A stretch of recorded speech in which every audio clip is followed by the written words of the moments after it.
How are we going to set our life goals and how do we prioritize these? So yung life goal natin, these are our personal dreams and aspirations. Woohoo! It could be small or big. It could also be short-term or long-term. Your life goal will dictate how you will save, invest, and spend. Kasi yung life goal talaga yung magdadrive yan eh. What will make you wake up in the morning para gawin yung mga bagay na gagawin mo para makuha yung life goal. Ito yung mga pictures mo noon pa? Oo, yan ang mga picture ko noon. Yan ang dating picture ko nang hindi pa ako nagkakatwalk. Tingnan mo, mukha ako dyang ang tawag sa probinsya, punggok. Ang laki na ng in-improve mo Talaga talaga. ba? Sino ba talaga ang Sinon Loresca? Ay, naku. Paano siya nagsimula? Alam mo naman, mixed emotions ang buhay ko. So, ang Sinon Loresca ay nagsimula sa Masbate. Nangarap ako na balang araw, aabutin ko ang pangarap ko. So, Sinon, ano naman ang nagpapaligaya sa'yo? Ay, ako nagpapaligaya sa akin, simpleng bagay lang. I remember nang nasa payatas ako. Aha. Gusto ko yung mga tao, sumasabay ako nakikipag-inuman sa kanila sa labas sa Okay. kalye. Nagbago ba yon na yung gusto mo dati nung nasa Payatas ka at ngayon na isa ka ng Sinon Loresca? Para sa akin, walang nagbago. Okay. Kasi hanggang ngayon, gusto ko pa rin, inahanap ko yung bagay na yun. Minsan may moment talaga na pupunta ako, I don't care kung makilala nyo man ako, pero gusto ko mag-spend pa rin ng moment na gano'n kasi Right. masaya, doon ako nanggaling, hindi ko siya pwedeng kalimutan lang basta-basta. Tama, no? So, ang naririnig ko sa'yo, ang sinasabi mo ay tinanggap mo yung pagkatao mo. At Oo. doon sa ano natin, meron kasi akong ginawa at ang tawag ko dito ay ang Pera Progress Mastery. Ay, Ang Pera Progress Mastery ay ang batayan para sa maayos na personal finance practice. Nagsisimula ito sa self-mastery, and then situation mastery, at ang huli ay ang Pera Mastery. Ang unang level niyan ay tinatawag na self-mastery. Yung binabanggit mo ngayon, Sinon, sa akin na tinatanggap mo yung sarili, kung ano yung nagpapasaya sa'yo noon, yun pa rin nagpapasaya sa'yo ngayon. Ang tawag dyan, self-mastery. Ang self-mastery ay ang pagtanggap sa sarili upang magsilbi itong gabay sa ating life decisions at maayos na money management. Tapos ang susunod naman ay situation mastery. Ang situation mastery naman ay tumutukoy sa kung gaano ka kahanda tuwing may emergency o mga bagay na hindi inaasahan. For example, ngayon nasikat ka na, no? At malamang isipin ng mga tao, ang dami mo ng pera. Nauutangan ka ba? Oo, minsan, nauutangan ako. Okay. Pero minsan talaga tinatanggihan ko din kasi yung moment na wala na rin para sa sarili ko. Oo. So, sa ganyan, kunwari, sa situation mastery na, example na sinasabi mo, kaya mong tumanggi, no, yung sinasabi mo. Oo. So, dahil sa malakas yung self-mastery mo, pag meron ng sitwasyon na nahaharap sa'yo, kaya mong magdesisyon ng maayos. Nag-guide ka ng mabuting financial decisions. Pag sa mga situation mastery na ganyan, lalong-lalo sa mga OFWs, ang tinitignan natin dapat, naglalaan ka lang ng kung hanggang magkano yung kaya mong ibigay. Oo, totoo yan. Kung sa baga may limitasyon. Oo, so may limitasyon siya. Totoo yan. So yung Pera Progress Mastery natin, di ba, nagsimula sa self-mastery, Oo. situation mastery, at yung pangatlo naman ay Pera Mastery. Ang Pera Mastery ay ang pagkakaroon ng iba't ibang klase ng source of income. So bago ka naging catwalking, ano yung mga pinagkakitaan mo? Sa Payatas kasi may tsuhin ako doon. Nung bagong salta ako ng Maynila, wala akong alam. So, in a very short way, nanambakan ako ng basura. Okay. Na-experience ko yun, nanambakan ako. Yung may mga ilaw dito, alam mo ba? Oo, Yes! yung nagpupulot-pulot na Oo, gano'n? ito yung mga sa de kuryente, ang tawag niyang tanso. Binibenta namin yan. Alam mo ba kung magkano ang kilo yan? Magkano, Abel? 385 pesos noon. Nagpayatas. Yes. Ano pa? Nagpakatulong ako. Ang inaplayan ko lang PA. Oo, PA lang Ginawa siya. ginawa ka- Ngayon, all around, katulong. Uh-huh. At may car wash pa sila. Ako pa, nagka-car wash? Diyos ko, ang hirap. So ano pa? Nag-service crew ako for almost 2 years sa Okay. Pasay. Okay. And then, after that, nalaman ko, ang kapatid ko, yung binigyan ako ng pagkakataon na makapangibang bansa ako. Okay. Una, naging trabaho ko Aha. sa care home, pero Care home. sa kitchen department ako. After that, nag-care home na ako. Ito Care yung home. sinasabi na punas tayo. One time, naubusan kami ng plastic bag, lalagyan ng madudumi yung mga napkin. So, hinawakan mo. No, ako mag-isa natira. So, nagkalat ang nyoe. Di ba, keme. Ching! Hindi ko alam yung nalagyan di Tess. Umikik! Kasi na ako, napunta sa noo ko. Ang next ko dyan, nagtaas na ako ng eksena. Nagtrabaho na ako sa restaurant. Tayo restaurant, pero ang mga crew lahat foreigner. Mga Italian, Spanish. From that, gumaling ako magsalita. Okay. At saka, yun na nag-ipon pumunta ako yung next mong trabaho? Sa true. Ang Okay. next kong trabaho, nag-work na ako sa retail. Okay. Retail na ako. So, nagbebenta ka ng Nagbebenta na ako ng mga luxury bags. Wow! Pak! Ganon! So, i-summarize ko lang, no, sa mga narinig ko sa'yo, actually, it is a very perfect example ng pera mastery, no? Kasi, ang dami mong iba't ibang paraan ng pagkuha ng pera, ng source of income. Pero most of that ay sa pamamagitan ng employment, no? Mula nung sa Pilipinas hanggang sa nag-abroad ka, lahat employment yan. Meron kasi tayong tatlong klase ng pagkakaroon ng kita, tatlong pamamaraan. Ito ay through employment, entrepreneurship o negosyo, at investments naman yung pangatlo.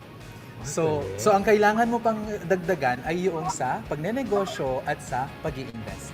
Lahat tayo ay dumadaan sa mga pagsubok sa buhay at minsan nawawalan ng pag-asa.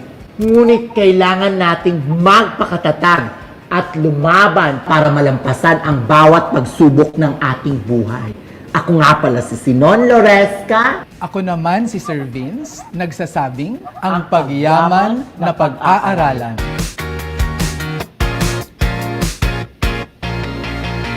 In fairness, nakakamiss din si Sinon, ha? I-summarize lang natin yung ating Pera Progress Mastery. Self-mastery muna, kailangan talaga pagkilala, pagtanggap, pagmamahal sa sarili. Yes, diba? doon talaga magsisimula. Kasi walang amount ng pera ang makakapagpasaya sa'yo kung hindi mo tanggap ang sarili mo. Totoo yan. Because what you will always do is to prove yourself to everyone, di ba? Na hindi mo naman talaga kailangang gawin, di ba? Kasi kung tanggap mo yung sarili mo, wala yun. After that, Situation mastery naman. Ito kung gaano ka kahanda sa mga emergency at sa mga hindi inaasahang pangyayari sa buhay. and then yung last natin is yung pera mastery, yung pagkakaroon na ng iba't ibang sources of income. Sa totoo lang, yung situation at saka pera mastery ay mas madali yan kaysa sa self-mastery. Talagang ang basic muna talaga ay self-mastery.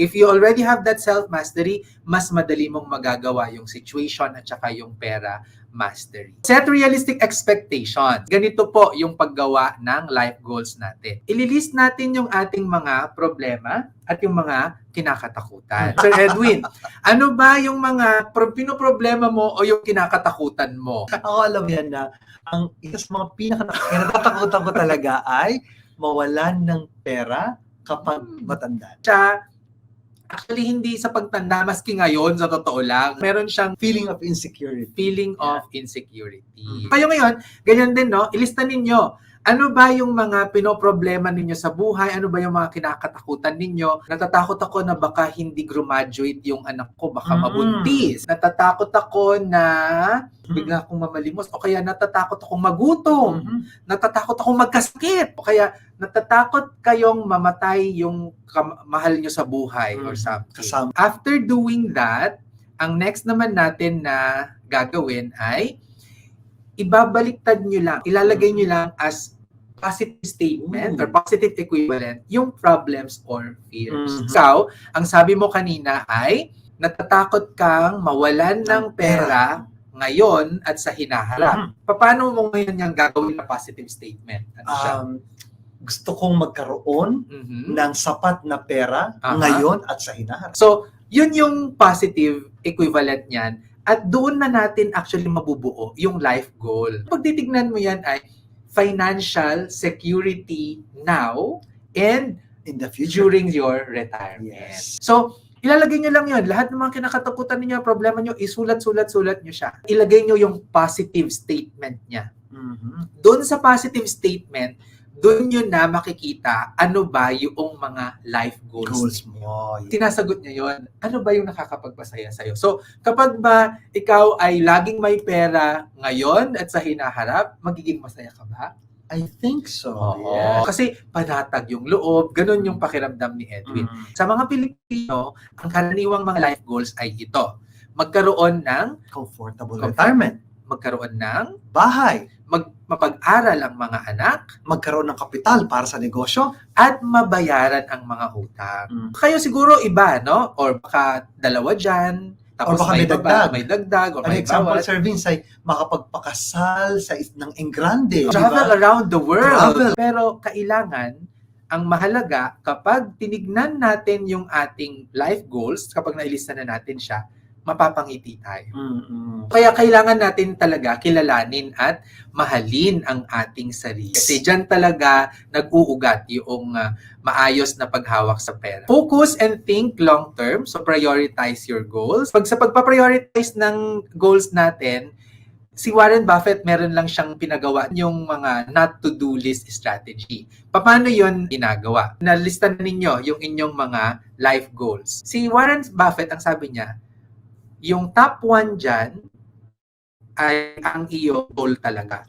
Yung 2, 3, 4, 5, 6, 7, 8, 9, 10, yan ay distractions. Yes. Oh, nakakaloka, di ba? Kaya ang na-advise ko in terms of achieving our life goals, we have to do it one at a time. Focus on one main goal per year. Meron kang tema na ito talaga yung main goal mo per year. And then maximum of 3 goals per 5 years. Para Na- talagang nakakonsentrate Yes, ka, kasi- nakafocus. pag matapos mo na yung isa, then you go to the next. If you have too many goals, these are a source of distractions. And it's difficult to achieve your goals simultaneously. Kapag pinagsasabay-sabay mo ang mga bagay, ang mga jowa, pag nagsabay-sabay mo sila, Mahirap. hindi. So dapat isa muna, i-break mo, next, break, next, thank you, next, di ba?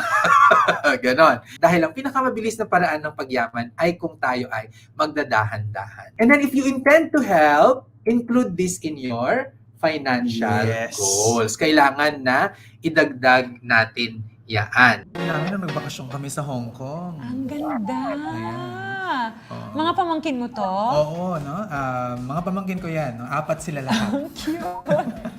Ganon talaga siguro yung naging kultura natin. Halos lahat ng bagay ginagawa natin Oo, sama-sama. malapit kasi talaga tayo na Oo. pamilya, bilang pamilyang Pilipino.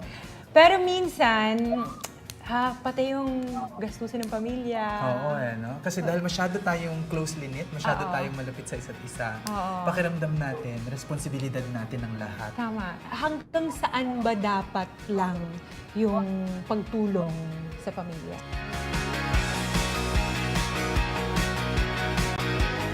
Yung isasagot ko dito sa iyo, Venus, lilinawin ko lang Okay, na sige. ito ay about the finance side. Okay. So, meron kasi tayong iba't ibang dimensions dyan na kailangan tignan. Baka in terms of the relationship, maging iba yung decision. So, dapat yung sagot ko, isa sa konteksto natin na this is the financial answer. Okay. Okay? Una, dapat tayong tumulong financially kapag tayo ay financially stable na. Malalaman mo na financially stable ka na kapag na-meet mo itong 3 kong requirements. Okay. So, number 1 is kailangan meron ka ng emergency savings. Okay. Number 2, kailangan meron ka ng adequate insurance coverage. Okay. And number 3, kailangan very conscious ka din na nagka-create ng passive income mo. No? So, kung wala ka nitong 3 to, para sa akin, you are not allowed to help financially. Kung may nakita kong taong nalulunod at ikaw hindi marunong lumangoy, tapos sasagipin mo siya, pareho kayo malulunod. Tama. Ganon din sa finance. Kung may isang tao na humihingi ng tulong sa iyo financially at hindi ka financially stable, pag tumulong ka, maaaring kayong dalawa ay mabaon sa utang. Or I could probably pray for someone. Aside from that, you can also provide moral support. You can provide advice. And you can also, maybe you can link them, pwede mo silang ipakilala sa mga taong financially stable na maaaring tumulong sa kanila. Kung halimbawa financially stable ka na and then you can extend help na within the family, sino lang yung mga responsibilidad mo? Ayon sa batas, ang responsibilidad natin ay ang ating mga compulsory heirs. Ang ating mga magulang, mga anak, at asawa. Pero para sa akin, hindi mo responsibilidad ang asawa mo. Mhm. Katuwang mo siya sa Tama. responsibilidad. Tama naman. Diba? Yes. So, ikaw ba, Venus, may boyfriend ka ngayon? Wala. Wala pa. Okay, hanap na agad. Buti na lang. Para meron kang katuwang sa responsibilidad. Diba? Wala pa akong itutuwang. Wala pa. Oo. Let's all learn about wealth. Like and share our page and Be free for life. So, ipaprioritize mo siya, tapos ipapaliwanag mo yung bawat financial goal. Dito, yung matiwasay na retirement, bakit yan yung priority mo? Kasi gusto mo ng magandang pamumuhay na hindi inaalala ang pang-araw-araw na gastusin at magkaroon ng quality time kasama ang pamilya at mga kaibigan. Sa pamamagitan naman ng bahay, Sir Vince, karaniwan ang gusto natin na magkaroon ng sense of security at syempre maipapamana mo kasi yan sa mga anak mo. Yung mapagtapos yung mga anak, syempre responsibilidad mo yun. Source ng pride din. Yes. Ngayon, kapag may paliwanag yan at may lumapit sa'yo na mangungutang, sasabihin mo, ay nako, pang retirement ko kasi yan. Oo. Ay nako, ito ay pampaaral ko sa anak ko dahil source ng pride ko yan at responsibilidad ko. So kung hindi mo mababayaran, ay hindi ko kakayanin yun. At ayokong malagay ka sa sitwasyon na ikaw ang sisisihin ko.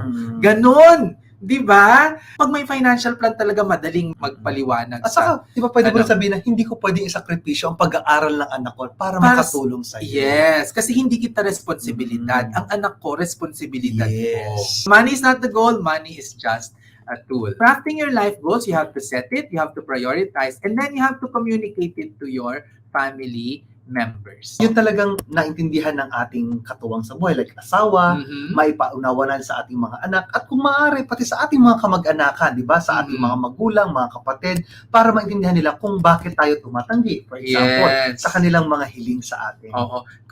Kasi hindi maganda rin na pinapaliwanag sa kanila para ma-sense din nila na they are valued, di ba? Oo. Na hindi lang basta-basta sila binabalewala. Oo.